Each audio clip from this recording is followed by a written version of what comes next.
Hello, everybody. We are live. How are you all doing? Wow, there's a lot going on in the chat. I should have been here earlier. Let me guess who it is. I'm going to guess Cesare. Usually Cesare is the first person in the chat here. But I could be wrong. Let me see. By the way, welcome to the Everyday Zen Livestream. My name's Jason, if you didn't know that. All right. Oh, wow. So at 11:42 a.m., it was John. Very surprising. John was here first saying, where's Cesare? And Cesare says, here. And Cesare said, I was typing. Aha. Or maybe that's a laugh. All right. And wow, a lot of people are here earlier. So John's here early. Cesare was here early. That was almost 20 minutes ago, John, that you showed up. Michael is here. Hey, Michael. Michael says, hello, all. Good to see you, Michael.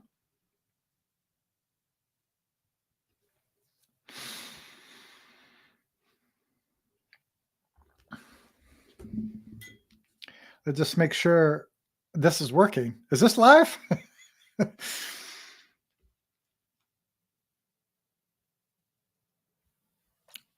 I'm guessing this is live. Let me check.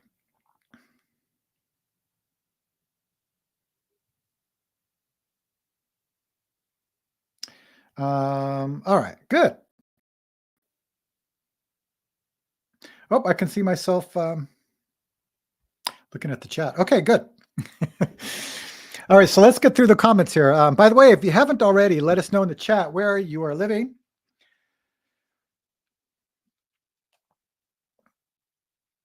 This is a chance to hang out. I might have to share a few things today. It's been interesting times lately. Also, if you have any questions about Zen, meditation, your practice, life, any kind of questions, okay. Been working on a video, so I don't know if I was late or not. But working out a video that's coming out tomorrow. All right, so let's see. Lukash says hi there and says Cesare wasn't first. Was surprised too. Yeah, surprisingly. Cesare is shockingly true. Michael, but your name is in the first line chat. I think that counts. Hey, Ricky's here. Hey, Ricky, good to see you. Ricky says, hey, how are you? Lukash is saying hi to Ricky. Okay, Lukash says, we are not early. You are late. Oh, okay. That may be true. Let's see. We have Lane DR2. Not sure. I'm trying to sound that out. Lane Drive. Lane DR2 from Pittsburgh, Pennsylvania. Good to have you. Ricky says, I have a question. Go ahead, Ricky. This is a chance to share something that you may that may be on your mind. If you have any comments or questions, let me know. I had to ask if anyone was here because on my streaming platform, it says that nobody's on the stream, but it can't be true. Ricky says, my heart is broken today. I've met several people who has that state. Mr. Jet Mango is here. Hey, hi guys, super tired today, so we'll just be listening. Listening's fine. You don't have to comment or chat. You can just hang out. I will be here for a little bit. So yeah, it seems like the software I'm using is a little lagging in some way. Let me check this out. I might have to change this software I'm using. They increased the price by almost double, and I can't afford it.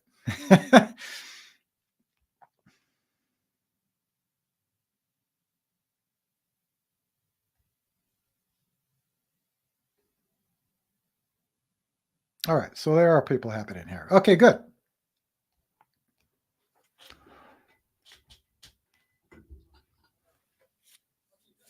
Uh-oh.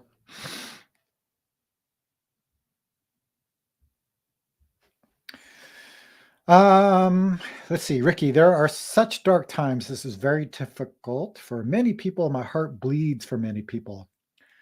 I'm having trouble getting through the day. What would be a suggestion? So I had a feeling this may come up today. And I just finished a video about it. It's coming out tomorrow.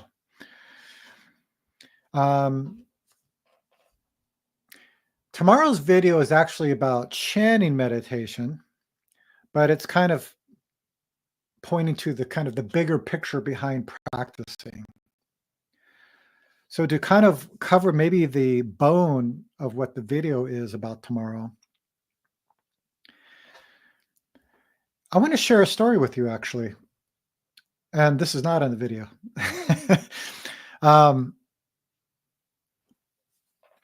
After 9/11, 2001, Zen Master Sung Song, I'm reading this right now, by the way, was with some of his students, and they were discussing the world situation. And Zen Master Sung Song was saying, in their future, there will be much suffering, much fighting. Some places will have too much water. Some places will not have enough. Some people will have food. Some people won't. There'll be many natural disasters and disease. The society will have a big problem, and many people will die. I don't think, Zen Master Sung Song wasn't a fortune teller, but you can kind of easily perceive cause and effect. Now, there's a lot of things happening in this world, and sometimes we just get caught up into what we are reading. We don't see everything that's happening around the world, but it's very clear that suffering is apparent. So after Zen Master Sung Song talked about these things, one student became very alarmed upon hearing this and asked him, "Sir, when that happens, where can we hide?" That's a really interesting question. Now that I'm looking at this, I've seen this teaching before, or this story, but that's interesting. When this happens, where can we hide? Because it seems like our first response is to hide somewhere. And the way Zen Master Sung Song replied, he said, "Hide under the path," which I think is even more interesting. Mr. Jet Mango is saying, "When tired, sleep, when hungry, eat." That's all. Well, that's very easy to say.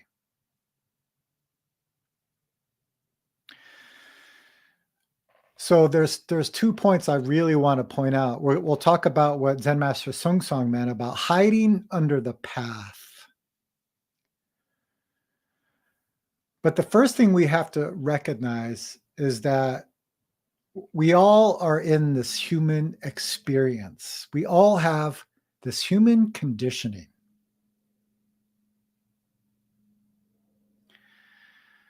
So when events appear in this world that are difficult to look at, we respond in different ways. So some people will respond in fear. Some people will respond in sadness. Some people will respond in anger, right? There's many different ways that we experience these things. So I think the very first step is to digest that experience. Because what I got from this student where he said, "Where can we hide?" means we want to escape all of these things. And just trying to pretend things don't, or trying to pretend or ignore the truth is the definition of ignorance, which the Buddha said is one of the main causes of suffering. Not perceiving the truth of the world. I made a lot of videos about this too, but one I'm thinking of is spiritual bypassing. We'll use some kind of practice Oh, put it all down. Don't attach, right? To cloud or to hide from the truth.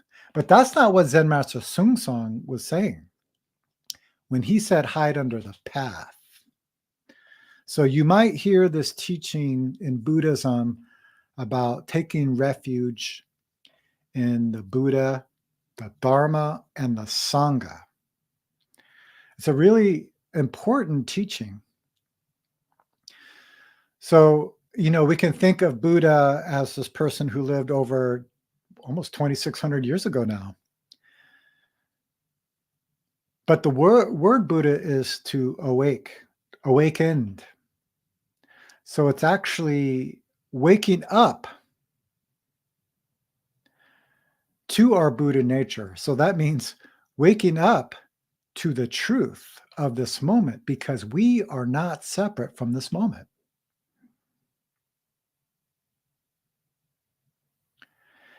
And taking refuge in the Dharma is clearly pointing out the Buddha's teaching. And when the Buddha realized his enlightenment, he saw two things. First, we all have enlightened nature, not just certain people. I know it's hard to believe. It doesn't matter where you live. It doesn't matter what you believe in. It doesn't matter if you're old or young, rich or poor. Everyone has this enlightened nature, but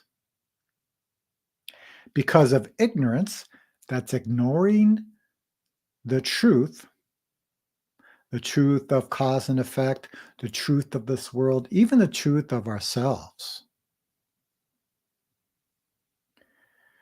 Out of ignorance, we create delusion. And then we experience fear, anger, sadness, all of these things. So waking up to our enlightened nature, that's refuge in the Buddha. Seeing the truth of this world, then that calls for some type of action. So the last one would be refuge in the Sangha. But what is Sangha? Again, you can think of it as the monastic community during the Buddha's time.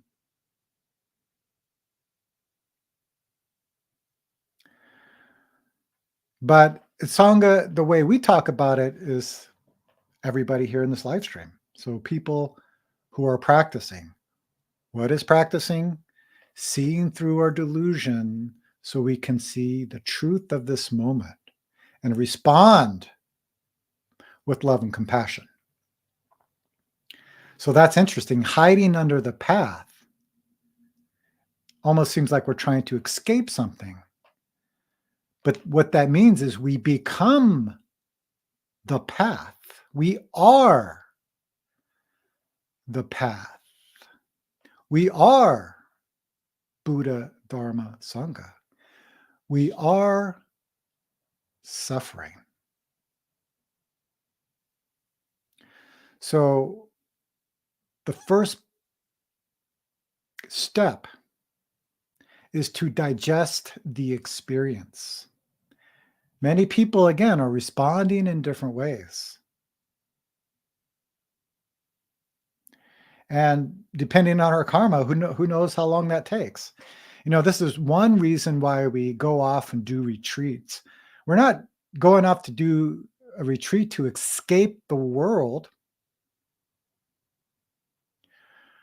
We're doing retreats to see the Buddha, the Dharma, the Sangha, to digest our human experience, which actually gives us strength and wisdom.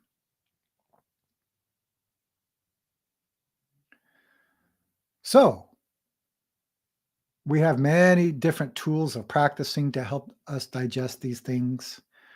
We have Dharma friends or friends we can connect with to get support.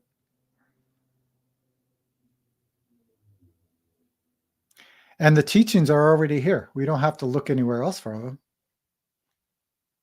Mr. Jet Mango, I will eat baked apples and cinnamon, and sometimes that's all you need. Not always need to worry about saving the world. I like to come here. I appreciate you all. The fact you exist gives me strength.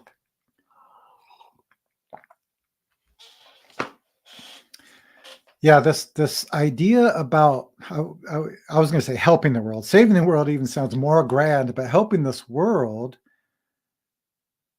means taking care of the moment.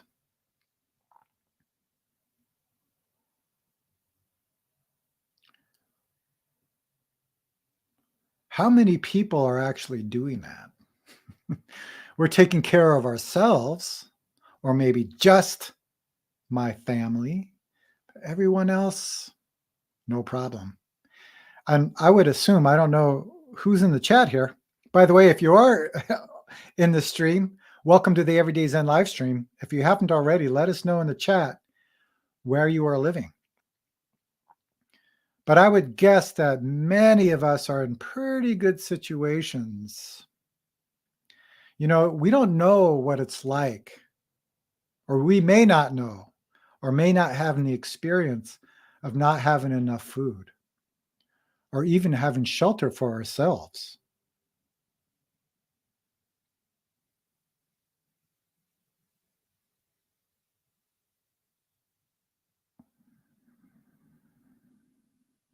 I think a lot of us are in pretty good situations.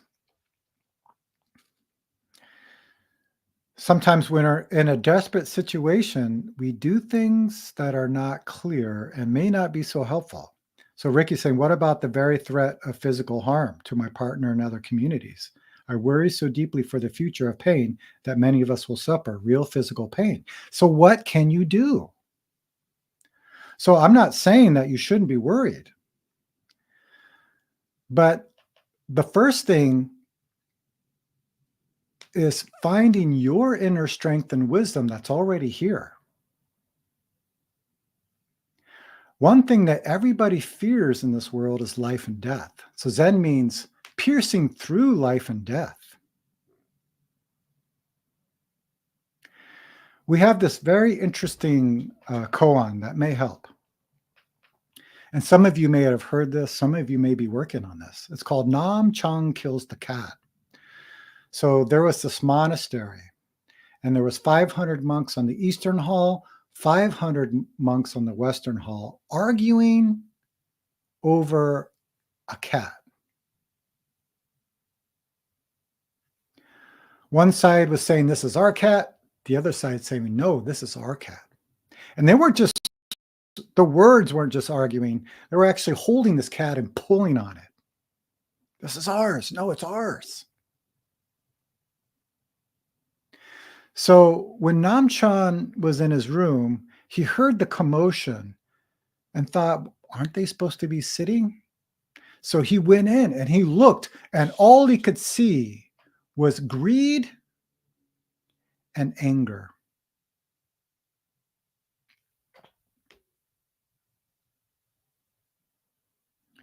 So he picked up the cat. Then Namchan took out his knife and asked, you give me one word, I will save this cat. If you cannot, I will kill it. What can you do? Just wanted to see one person who could demonstrate love and compassion. And our question is, if you were there, what could you do? This is a very big kongan. It's not just about an idea about love and compassion, but what are you willing to do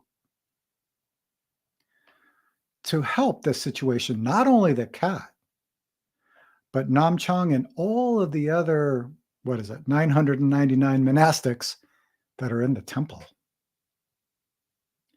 If we live in fear, it will consume us and swallow us up. If we digest this fear, life and death is not a concern. Only what can I do to help?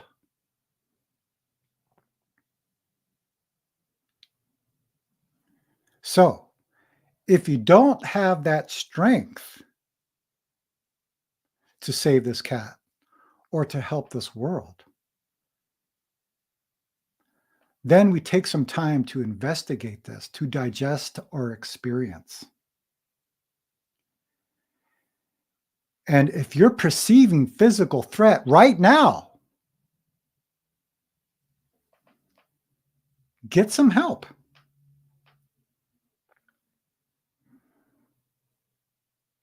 I'm also worried about this and concerned.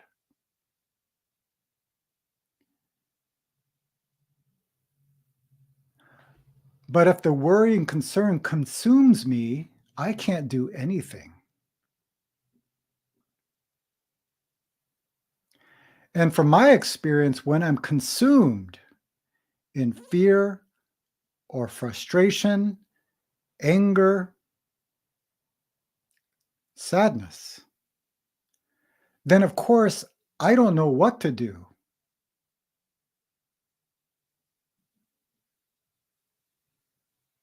There's no way of doing anything because I cannot see clearly.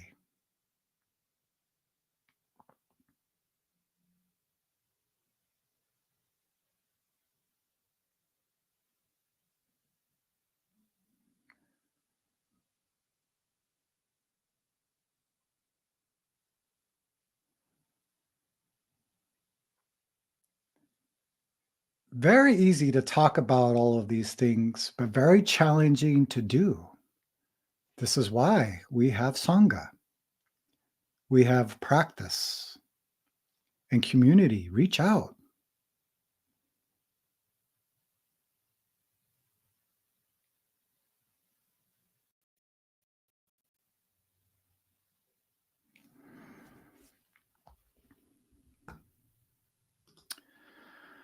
If you're just joining us, welcome to the Everyday Zen Livestream. Who else is in the chat? I have no idea who's here besides whoever's putting their name in the chat. I know this is streaming to Facebook and YouTube.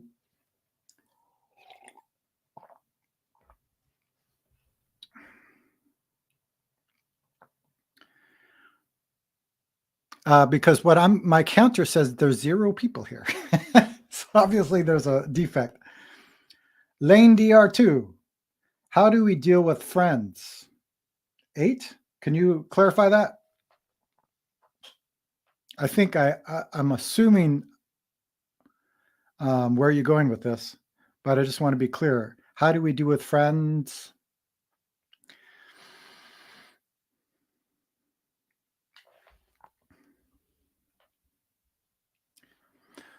So I recommend you watch my video tomorrow.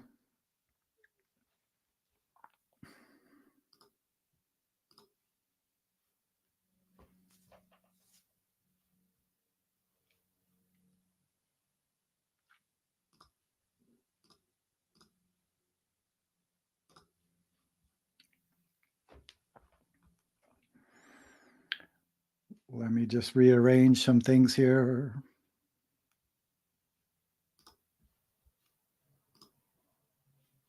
All right.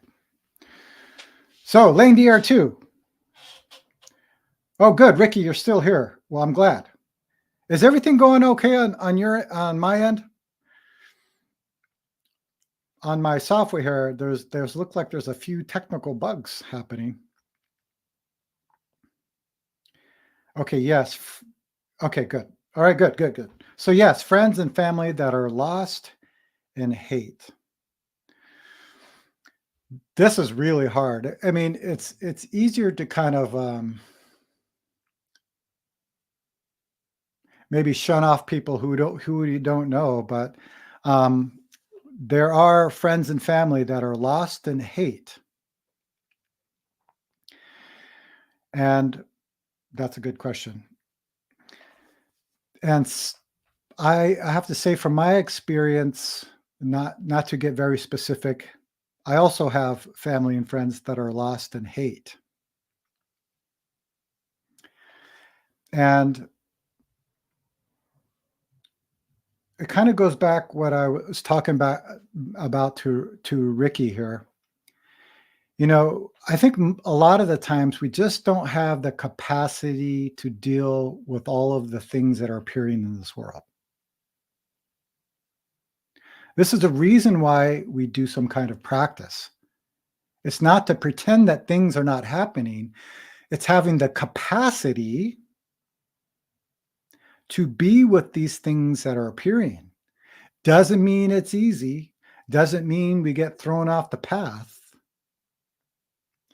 but we have the strength and wisdom to see the truth. So, one thing that has helped me of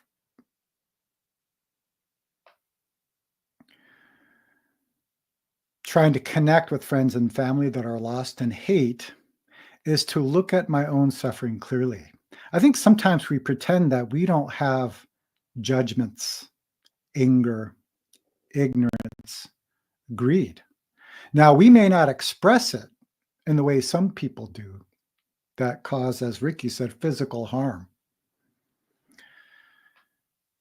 But is it there?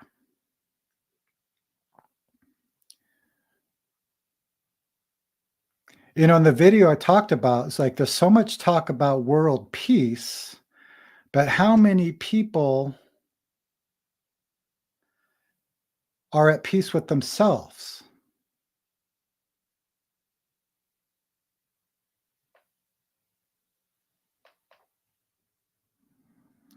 How many people here in this chat or in this stream could say that they are at peace with themselves?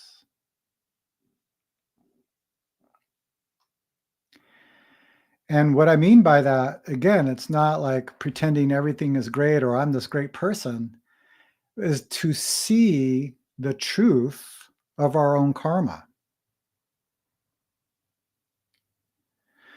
to see really the truth of our own suffering. I haven't told the story in a while. I think the main reason why I haven't told it is because somebody said that the Buddha didn't actually say this.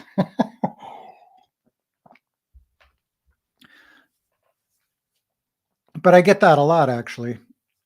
I remember hearing a lot of things that Zen Master Sung Song said was actually not true, or at least from the source that he said it was. But that's irrelevant. So in this story, it was during the Buddha's time. And what would usually happen is people would go up to the Buddha and ask for some teaching. So they would bow, then ask their question, and the Buddha would respond. But one person came up to the Buddha and just spat in his face. Now, let me ask you this. Those who are on the stream here,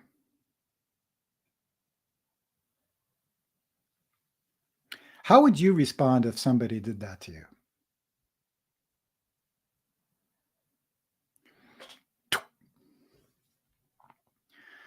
Depending on our karma, some people would get very angry and maybe spit back. Or maybe you're so angry you just punch the other person. That is an option. It's not to say it's good or bad. It just has a natural result. And it does actually even make things clear. Or maybe does it make things complete? Another maybe response is we crawl up into a little ball and say, I must be such a bad person. What did I do to this person to make him spit on me? Right? This is the kind of the most common ways. But when it happened to the Buddha, he noticed it was a very strong statement. And then asked, well, what's next? And this man who spat was very surprised. And apparently Ananda, Buddha's cousin, was standing next to him and was also surprised. Buddha, how can you say, what's next? We have to punish this person, or everyone's just going to come here and spit on you.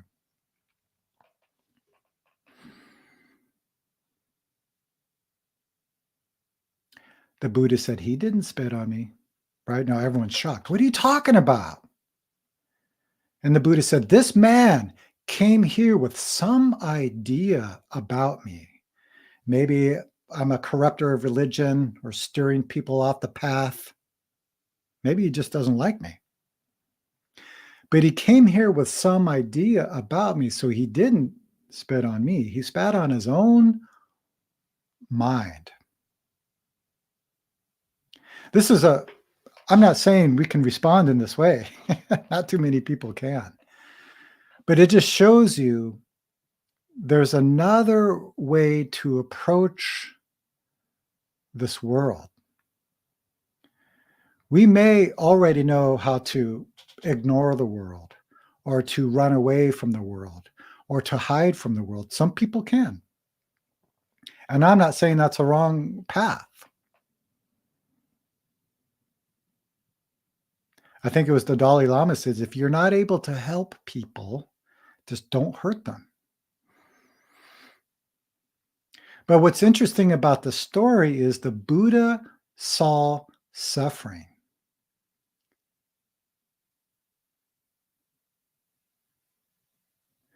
But if we're absorbed in ourselves, that means ego, this I, then we're no different from this man who spat. How could they spit on me? I am the Buddha. I'm this great teacher. This is disrespectful, right? This kind of thinking. Rather than seeing the truth, that someone has some deluded idea and use strong actions. So this what next was to hit this person's mind. Because apparently the person who spat on the Buddha didn't know how to respond. He's usually used to people either hitting him, getting mad, responding in some way. So he was confused. So he went back home, and all night he thought about the event. And the next day he went up to the Buddha, and this time he bowed. And the Buddha asked, well, what's next?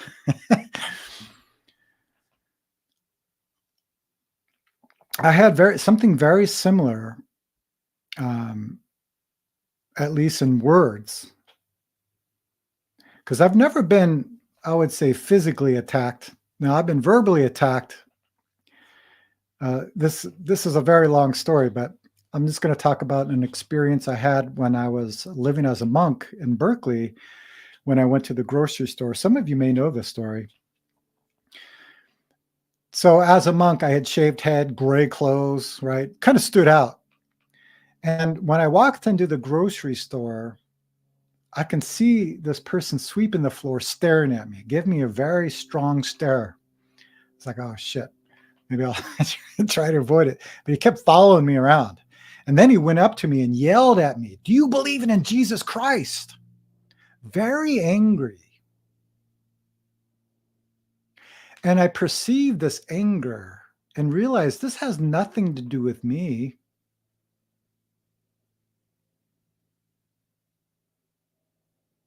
So I could have argued with him, but instead, kind of like what the Buddha did, I said, yeah, I believe in Jesus. And he was shocked. What do you mean you believe in Jesus? You're a Buddhist monk. Monks don't believe in Buddhism. Or sorry, monks don't believe in Jesus. You believe in Buddhism.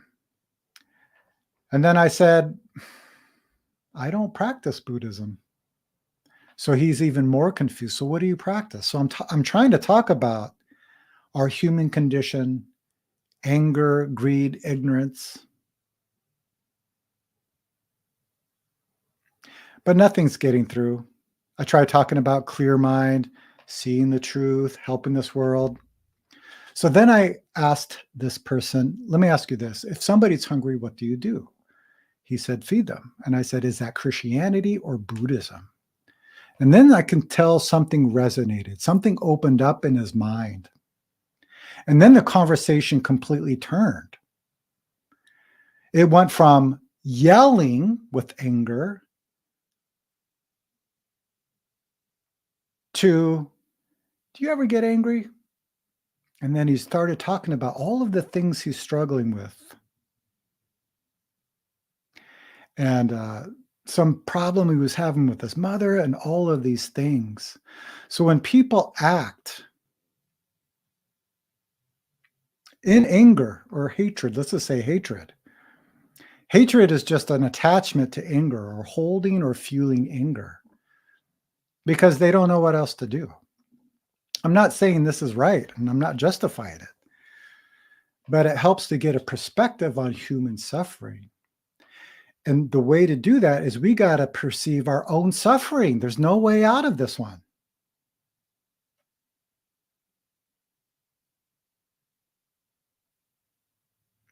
So, Ricky, what can we do to help the marginalized communities that will suffer greatly?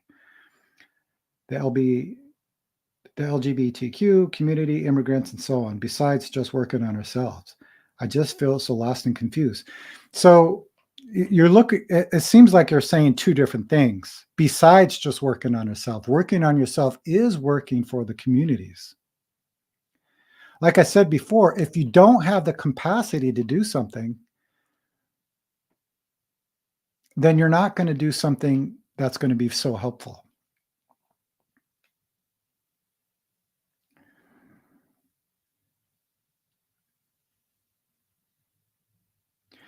Working on ourselves, and that's an interesting term in itself. There's nothing that we're working on. We're actually seeing through ourselves, and maybe that's a better way of saying it. You know, there's when I went to Boise 2 weeks ago, I led a retreat there and I was on the airplane, right? And of course, the flight attendants are giving their spiel and they talk about the oxygen mask. And they always say, put the oxygen mask on you first, then assist those around you. Now, you may think these are two separate things, right? That I'm going to work on myself and then I'm going to help the community. Putting the oxygen mask on yourself is helping those around you. This is really important. I can tell your direction's very clear. I want to help, of course. That's very clear, but how are you going to do it?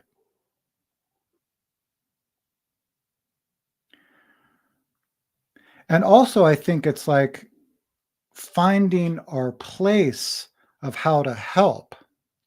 My wife and I were talking about this early this morning. Her and I are completely different people. We respond to world situations differently. And we also offer help in different ways. I think a lot of the times we're confused about how to help. Like, I want to be in Gaza donating food or, finding shelter for people. Like, I want to be there doing that. But that may not be our life situation. I know I can't do that. I could, I guess, but I'd have to leave my family or my wife and my kids and my responsibilities here. I could do that. I mean, the Buddha did that, I guess. But we have to figure out what our place is, because what we don't see is that there's many things that are connected to each other. There's many different ways to help that are necessary. So I use this example in my book. Let's say you have a car accident, right? Two cars smash into each other. Both parties are severely injured.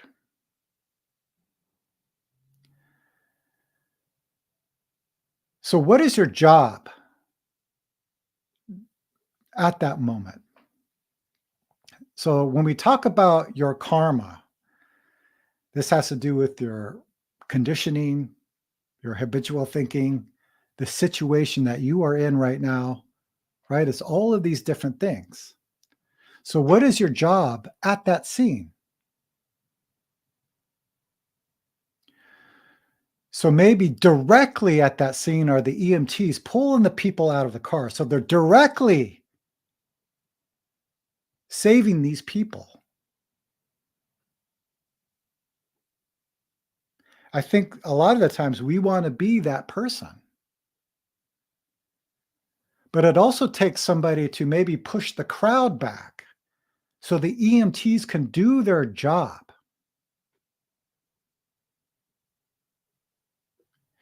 And maybe you're driving on the road and you see the accident. Your job is to keep your eyes on the road. Maybe you want to be there, but the EMTs are already pulling them out.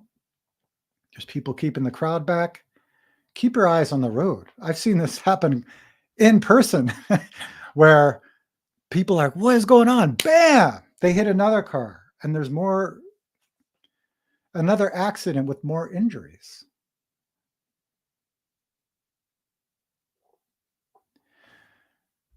There needs to be people who investigate this accident to see what the cause was.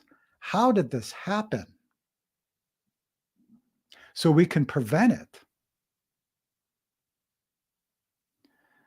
And maybe from that information, you have another group of people who are creating laws or maybe a sign to prevent that accident from happening again.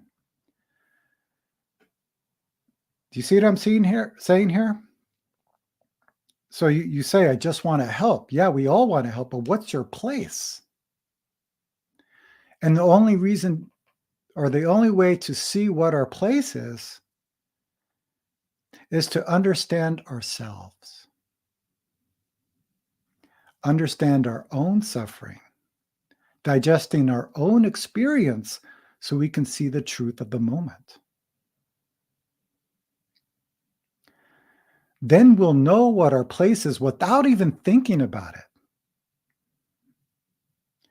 So my strong sense is, Ricky, is you already have something to offer. So do it. We can't do it all.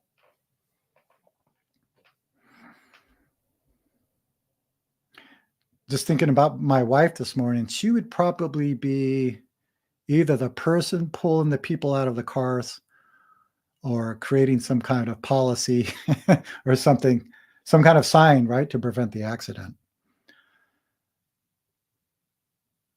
I'm always looking at the cause of this. Why does this stuff appear? How do these things appear in the world? Where does this hatred come from?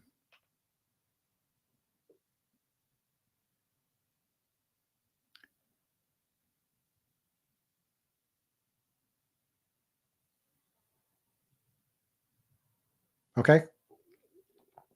This doesn't mean we're not going to feel anything. We will, but it won't pull us around. In fact, we can use the experience, the energy from the experience, to turn that into action. Fuel it.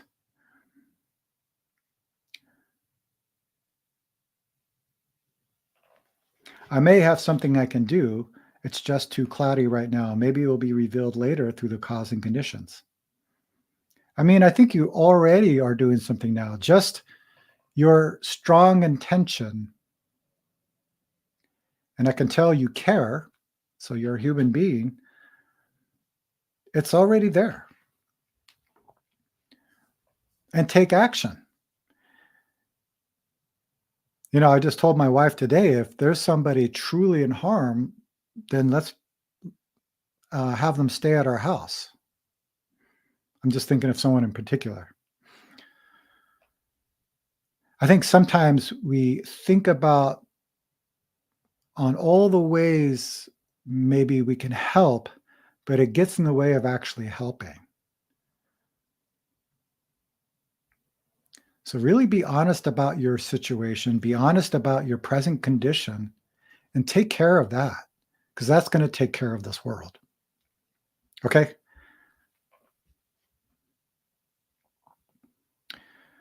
I really appreciate you, Ricky. You have a good heart. Anyways, if you're just joining us, I don't know who's on the stream here, because again, it still says 0. If you are on the stream and you haven't already, let us know. in the chat where you are living. Oh, I see, Ricky, you worry about them. Yeah.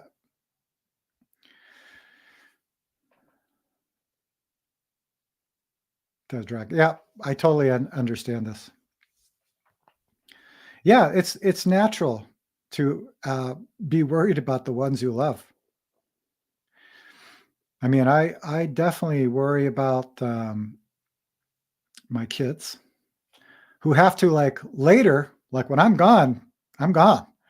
But later it's going to have to deal with the results of human beings' actions. So I think in that in itself, and maybe what we're talking about too, don't let the worry consume you. I think there's a difference about worrying and being consumed. You know, the eminent teacher once said, what's really the point of worrying? Because if you can do something, why worry? Do it. If you can't do something, then you can't. So why worry? But I would have to add something to that. I think people worry because they don't know what to do. And it's that confusion, right? That even makes the worrying more extreme.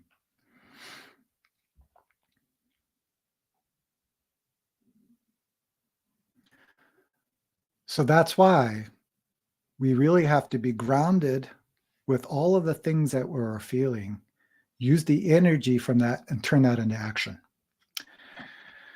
Let me see what happened before this chat. Michael, I found a chat by Ram Dass, how to keep your heart open in hell to be helpful with being with very hard situations. Good. Thanks for the recommendation. And remember, you know, we can listen to all this stuff, get some good ideas, but we have to do it.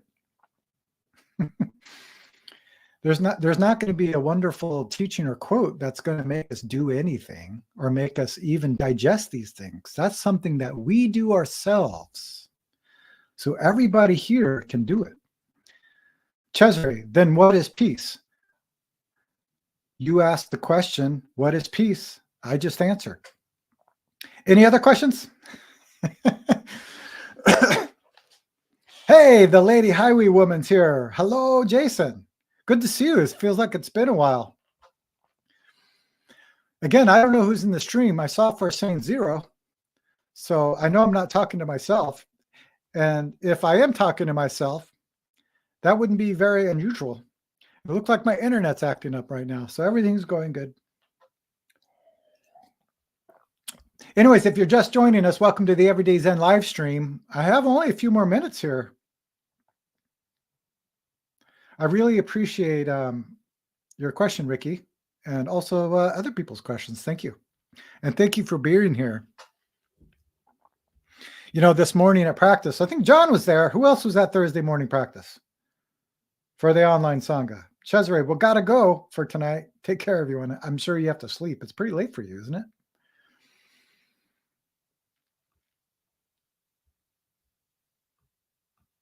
Is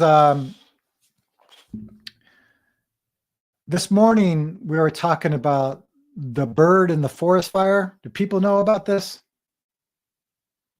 Michael says, thank you, Jason, back to work. Okay, everyone's leaving. So let me share the story. 9:49. Wow. Thank you for staying up so late.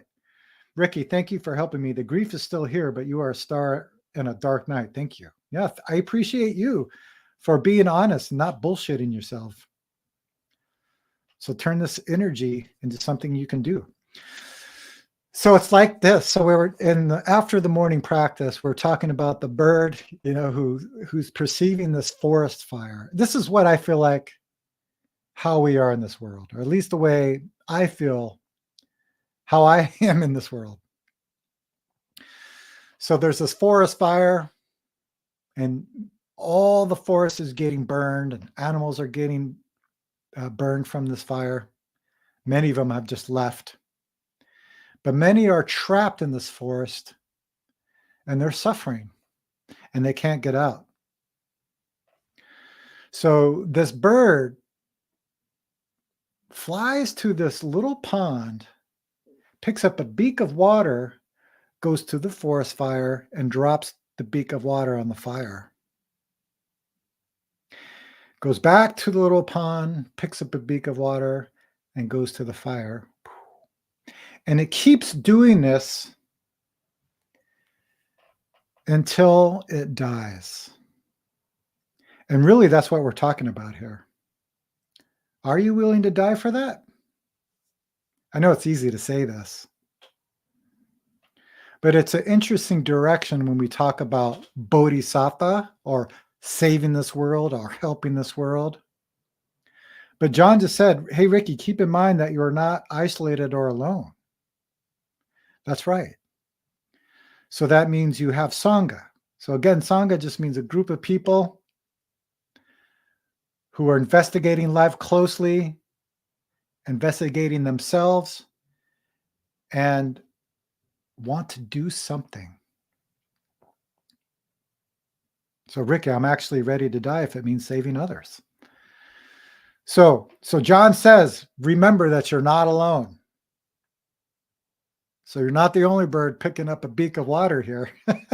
There's a handful of us, and maybe it's not enough to put out the fire.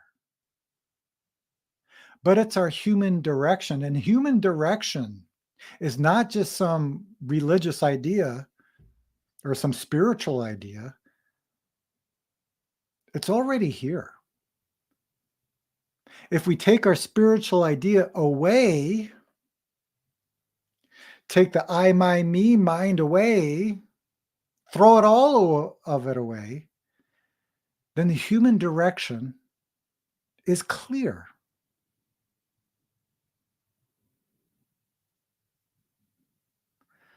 So luckily, there's many of us in this stream who are putting a little beak of water on this fire. Maybe the fire goes out. Maybe it doesn't.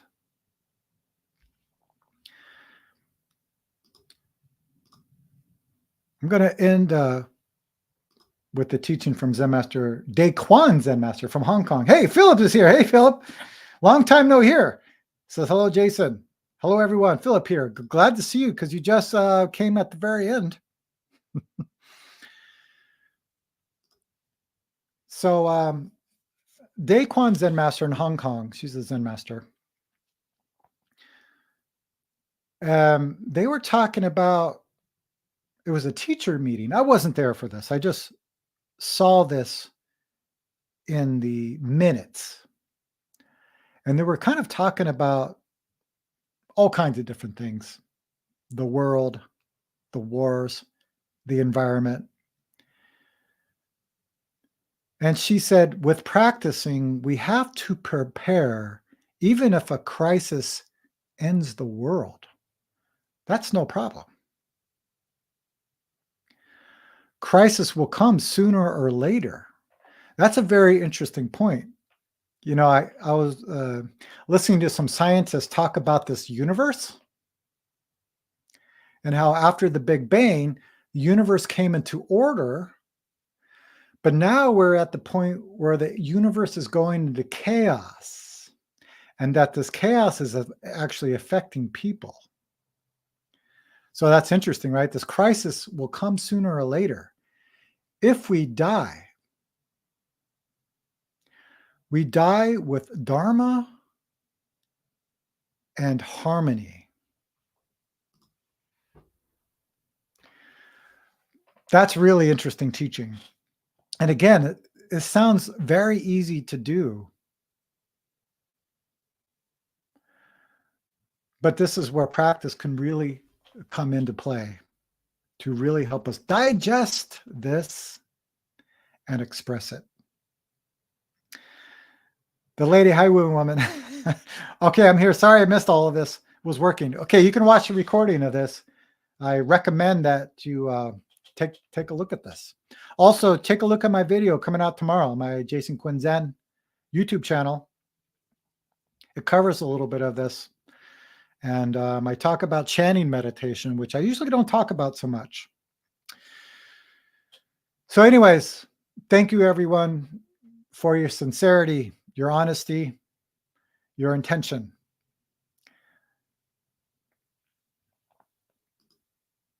Crisis will come sooner or later, but if we die, We die with the Dharma.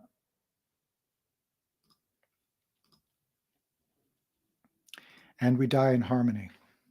Thank you, everyone.